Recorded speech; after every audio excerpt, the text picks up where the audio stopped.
एक सीकर ने प्रश्न पूछा है, आर्य समाज इत्यादि पंथ मूर्ति पूजा का विरोध करते हैं।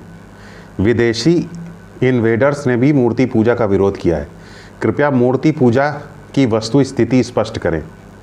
देखिए, अगर आप ये कहते हैं कि आपका रूप निराकार रूप है, आप फॉर्मलेस हैं, तो आप अपने आप को शरीर और मन के रूप में अभिव्यक्त करते हैं कि नहीं करते हैं, मैनिफेस्ट करते हैं कि नहीं करते हैं।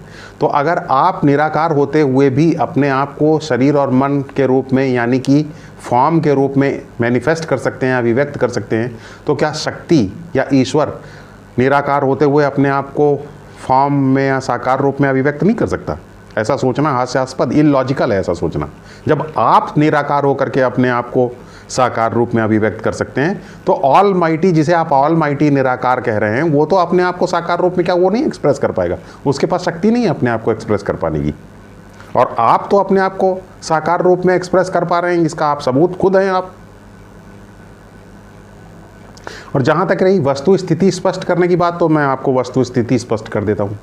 देखिए, आप एक रूल समझ लीजिए। पहली बात, जितना ज़्यादा आप अपने साकार रूप से जुड़े हुए हैं, जितना ज़्यादा आप अपनी साकार आइडेंटिटी से जुड़े हुए हैं, बॉडी माइंड आइडेंटिटी से जुड़े हुए हैं, उसी अनुपात में आप ईश्वर के सिर्फ साकार रूप को ही देख पाएंगे।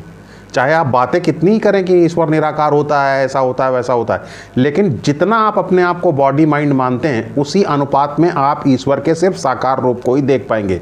आप सिर्फ आइडल वर्शिप ही कर पाएंगे, निराकार रूप नहीं देख पाएंगे। निराकार रूप आप तभी देख सकते हैं जब आप खुद निराकार हो। साकार रूप सिर्फ साकार रूप ही देख सकता है। अब रही बात, आपने कहा कि बहुत सारे विदेशी इन्वेडर्स हैं और बहुत सारे लोग हैं, पंथ हैं, जो मूर्ति पूजा का विरोध करते हैं। तो विरोध करने का मतलब क्या है? जैसे मान लीजिए कि मैं आपको एक उदाहरण दूं कि मैं कहूं कि मेरे पास बहुत सारे कपड़े हैं और आप मेरा विरोध करें क्योंकि मेरे पास बहुत सारे कपड़े हैं। मेरे बहुत सारे कपड़े होने का आप विरोध करें क्योंकि आप ये कहते हैं कि बहुत सारे कपड़ा होना फालतू चीज़ है। तो मेरे फालतू कपड़ों का आप विरोध कर रहे हैं। तो अगर मेरे कपड़े फालतू हैं तो फालतू चीज़ रखने का दुख मैं खुद उठा रहा हूँ ना, तो आपको विरोध करने की क्या ज़रूरत? वास्तव में आप विरोध इसीलिए कर रहे हैं क्योंकि आपके को ये जलन है कि आपके पास कपड़े क्यों नहीं है, या आपको अपने कपड़े ना होने की स्थिति को लेकर के आप अंदर से कुछ ग्लानि महसूस कर रहे हैं, या कुछ इन्फीरियरिटी कॉम्प्लेक्स महसूस कर रहे हैं, या आप जानते हैं कि that is not working for you, इसीलिए आप मेरे कपड़ों का विरोध कर रहे हैं। वरना विरोध करने की क्या ज़रूरत? अगर मेरे पास कुछ खतरनाक चीज़ है तो उस खतरनाक चीज़ रखने का दुख क्या कम है जो आपको एक्स्ट्रा विरोध करने की ज़रूरत पड़ रही है? तो याद रखिए, जब भी आप किसी का विरोध करते हैं तो विरोध करने की ज़रूरत ही इसीलिए पड़ रही है क्योंकि आप अपने आप को लेकर के इन्फीरियरिटी कॉम्प्लेक्स में, इसीलिए आप विरोध करते हैं। मूर्ति पूजा करने वाला तो आपका कभी विरोध नहीं करता। आपको विरोध करने की हमेशा ज़रूरत क्यों पड़ती है? क्योंकि आप इन्फीरियरिटी कॉम्प्लेक्स में हैं, क्योंकि आप जानते हैं कि जो कुछ भी आप मानते हैं वो आपके लिए काम नहीं कर रहा है, तभी आप विरोध करते हैं। विरोध करके आप सोचते हैं कि जो आप मानते हैं उसके अंदर भरोसा कर पाएंगे, लेकिन याद रखिए, आप जो मानते हैं उसमें भरोसा आप किसी का विरोध करके नहीं कर सकते। आप जब उसका फल अंदर से महसूस कर पाएंगे तब आप उसके ऊपर भरोसा कर पाएंगे। तो आपको मैं एक महत्वपूर्ण बात आज बता देना चाहता हूं। जितने लोग मूर्ति पूजा का विरोध करते हैं, एक्चुअली उनकी निगाह में मूर्ति पूजा की बहुत ज़्यादा इंपॉर्टेंस है, साकार रूप की बहुत इंपॉर्टेंस है, क्योंकि जिस चीज़ को लेकर आपके अंदर इंपॉर्टेंस नहीं होती है उसका आप कभी विरोध नहीं करते। तो ये बड़ी आयरॉनिकल बात है और बड़ा पैराडॉक्सिकल भी कि आप जिस चीज़ का विरोध करते हैं आपको उसी की सबसे ज़्यादा ज़रूरत है। जो लोग निराकार का सबसे ज़्यादा विरोध करते हैं, जो लोग साकार का सबसे ज़्यादा विरोध करते हैं, सबसे ज़्यादा साकार की ज़रूरत उनको ही है, क्योंकि विरोध आप उसी चीज़ का करते हैं जो आपके लिए महत्वपूर्ण है। और जो चीज़ आपके लिए महत्वपूर्ण है, अगर साकार आपके लिए महत्वपूर्ण है क्योंकि आप उसका हमेशा विरोध करते हैं, तो इसका मतलब आप साकार रूप में जी रहे हैं। तो इसका मतलब आपको साकार रूप में ही ईश्वर की उपासना कर सकते हैं, निराकार रूप में आप नहीं कर सकते। तो आपका विरोध करना ही ये दर्शाता है कि आपको साकार रूप में ही ईश्वर की ज़रूरत है, निराकार रूप में आपको ईश्वर की ज़रूरत नहीं है। और वैसे मैं आपको ये चीज़ें स्पष्ट कर देना चाहता हूँ कि साकार रूप में ईश्वर की, या साकार रूप में ईश्वर की उपासना मनुष्य की एग्जिस्टेंशियल नेसेसिटी है। एक बहुत साल पहले एक फिल्म आई थी हॉलीवुड की, उसका नाम था कास्ट अवे। उसमें एक जो है एक फेडेक्स में काम करने वाला एक एग्जेक्टिव होता है, वो एक कार्गो प्लेन से जो है अमेरिका से मलेशिया जा रहा होता है, और पैसिफिक ओशियन में, साउथ पैसिफिक ओशियन के ऊपर उसका वो कार्गो प्लेन क्रैश हो जाता है।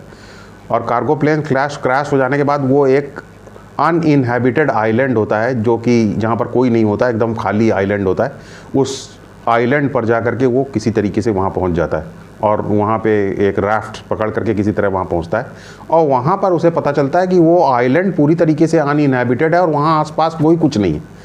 तो वो पहले तो हेल्प के लिए बहुत कोशिश करता है, लेकिन उसके पास कोई हेल्प नहीं आती, वो पूरा कट ऑफ एरिया है, वहाँ से कोई कम्युनिकेशन नहीं है, कुछ नहीं है। तो वहाँ पे स्ट्रैंडेड हो जाता है, वहीं फंस जाता है वो, और 4 साल तक वो वहाँ फंसा रहता है। तो शुरुआत के कुछ दिनों के बाद उसको जो कुछ हवाई जहाज़ के क्रैश होने के बाद जो कुछ सामान बह करके तट पर आया होता है समुद्र के, उस सामान को जब वो निकाल करके देखता है तो उसमें उसको एक बॉल मिलती है। तो वो विल्सन स्पोर्ट्स कंपनी की बॉल होती है, वॉलीबॉल वाली बॉल होती है। तो उस बॉल को वो निकाल लेता है, और उसको निकाल करके उसके ऊपर आँख और मुंह बना देता है, और आँख मुंह बना करके उस बॉल को अपने फ्रेंड और अपने मेंटर के रूप में उसको अपने साथ रखता है। वो उसके लिए बड़ा सोर्स ऑफ इंस्पिरेशन हो जाता है, उसके लिए पूजा जैसा हो जाता है। तो आखिर वो ऐसा क्यों करता है? वो अगर चाहता तो निराकार रूप में जो है अपने दोस्तों को याद करता रहता, लेकिन साकार रूप ने उसमें बॉल को एक क्यों अपना साथी बनाया, क्यों उसकी पूजा करने लगा, क्यों उसकी उपासना करने लगा? इसलिए करने लगा क्योंकि साकार रूप में सिर्फ साकार रूप की पूजा की जा सकती है। साकार रूप में साकार रूप की पूजा करना है, एग्जिस्टेंशियल नेसेसिटी है। ये सिर्फ कोई आर्टिफिशियल चीज़ नहीं है मंदिर को बना देना, ये एग्जिस्टेंशियल नेसेसिटी है। तो इसलिए मूर्ति पूजा जो है पूरी तरीके से उचित है, क्योंकि ये हमारी एग्जिस्टेंशियल नेसेसिटी है।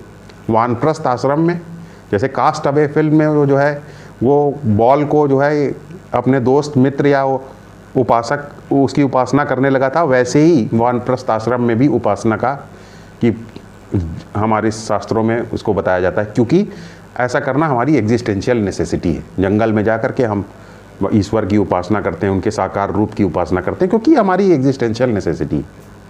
इसी चीज़ को कास्ट अवे फिल्म में दिखाया गया है। तो ये हमारी एग्जिस्टेंशियल नीड है, मूर्ति पूजा करना। आइडल वर्शिप हमारी एग्जिस्टेंशियल नीड है। ये ऐसा नहीं है कि हम कोई जो है आर्टिफिशियल तरीके से या कोई कुरीति के चलते इसका हम पालन करते हैं। एक महत्वपूर्ण बात इसमें और भी है जिसे हमें समझना चाहिए, वो ये है कि हमारे शास्त्र में जो है अस्तित्व के 2 तल बताए गए हैं। एक तल है हमारा ट्रांसेंडेंटल तल, और दूसरा है हमारा एम्पिरिकल तल। तो जो ये 2 ऑर्डर्स हैं रियलिटी के, या 2 तल रियलिटी के हैं, जब तक आप 2 तल एडमिट नहीं करेंगे तब तक हमेशा लॉजिकल डिफ़िकल्टीज़ में फंसेंगे। ज़्यादातर इस तरीके के पंथ लॉजिकल डिफ़िकल्टीज़ में फंसे हुए हैं और उससे कभी बाहर नहीं आ सकते हैं ये, क्योंकि 2 तल जो रियलिटी के हैं उनको एडमिट नहीं करते, एक तल को एडमिट करते हैं। तो एक एक्सट्रीम ये कहता है कि सिर्फ निराकार है और कुछ नहीं है, और दूसरा एक्सट्रीम ये कहता है कि सिर्फ साकार है और कुछ नहीं है। अब साकार निराकार और निराकार साकार तभी हो सकता है जब हम 2 ऑर्डर ऑफ रियलिटी एडमिट करें। शास्त्र हमारा जो है 2 ऑर्डर्स ऑफ रियलिटी या अस्तित्व के 2 तल बताता है, और एक तल उसमें से निराकार है और दूसरा तल साकार है। तो साकार और निराकार चूंकि 2 तल हैं, तो अगर आप 2 तल एडमिट कर ले और दोनों एक दूसरे के अपोजिट भी हैं, तो उसमें से एक तल को आपको माया या मिथ्या मानना पड़ेगा, क्योंकि अपोजिट्स एक साथ नहीं हो सकते। जैसे दिन और रात एक साथ नहीं हो सकते, लेकिन दिन और रात एक साथ हो सकते हैं अगर दिन रात में आप दिन को सपने में देखें। रात में सोते वक्त दिन को अगर आप सपने में देखें तो रात और दिन एक साथ हो सकते हैं। क्यों? क्योंकि सपना जो है लोअर ऑर्डर ऑफ रियलिटी है और waking state higher order of reality है। तो दोनों तल में ट्रांसेंडेंटल रियलिटी जो है, निराकार सत्य जो है वो हायर ऑर्डर ऑफ रियलिटी है, और साकार सत्य एम्पिरिकल रियलिटी जो है वो लोअर ऑर्डर ऑफ रियलिटी। तो दोनों साथ साथ रह सकते हैं, क्योंकि चेतना का अस्तित्व का 2 तल है जिसमें दोनों का ऑर्डर ऑफ रियलिटी अलग अलग है।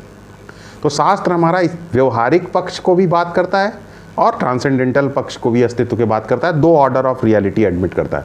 और उस दृष्टि से अगर आप देखें तो मूर्ति पूजा एक बहुत ही महत्वपूर्ण टेक्नोलॉजी है। तो मूर्ति पूजा का पूरी तरीके से पालन किया जाना चाहिए, जी भर करके भगवान को मूर्ति के रूप में पूजा करना चाहिए, क्योंकि भगवान अपने आप को मूर्ति पूजा के रूप में मैनिफेस्ट करते हैं। और जब आप किसी मंदिर में जाते हैं जहाँ पर मूर्ति पूजा होती है, तो वहाँ पर जो चैरिटेबल तन्मात्रा होती है वो बहुत ही डेंस मात्रा में होती है। तो जब आप चैरिटेबल डेंस मात्रा, जैसे हमारा ईगो जो है वो चैरिटी से बड़ा सबसाइड हो जाता है। जैसे शरीर को नहाने के लिए पानी चाहिए तो उससे शरीर साफ हो जाता है, मन को नहाने के लिए ज्ञान चाहिए जिससे मन साफ हो जाता है, और ईगो को नहाने के लिए चैरिटी चाहिए जिससे कि ईगो शांत हो जाता है, और आत्मा को नहाने के लिए प्रेम चाहिए जिससे कि आत्मा शांत हो जाती है। तो ईगो जब मंदिर में जाता है तो वहाँ पे चैरिटेबल तन्मात्रा बहुत ज़्यादा होती है, क्योंकि सब लोग चैरिटेबल माइंड से ही वहाँ पे जाते हैं। तो जैसे ही आप वहाँ पे जाते हैं तो तुरंत जो आपका ईगो है वो सबसाइड हो जाता है। तो ईगो सबसाइड होने से सिर्फ आत्मा बचती है, ईगो जो है वो शांत हो जाता है। और जब आप भगवान की प्रार्थना करते हैं तो आप अपने आप को पूरी तरीके से सरेंडर कर देते हैं, तो ईश्वर भी जो है स्टिलनेस के रूप में आपको दिखाई देते हैं। तो आप भी फॉर्मलेस हो जाते हैं और ईश्वर भी फॉर्मलेस हो जाते हैं, क्योंकि आत्मा का स्वरूप फॉर्मलेस है। और जब आप स्टिलनेस के साथ भगवान की पूजा करते हैं तो मूर्ति भी स्टिलनेस में चली जाती है, तो वो स्टिलनेस रूप हो जाता है मूर्ति का। तो इस प्रकार आप दोनों फॉर्मलेस हो जाते हैं। और जब दोनों आप फॉर्मलेस हो जाते हैं तो फॉर्मलेस मिलके एक एकात्म पैदा करते हैं।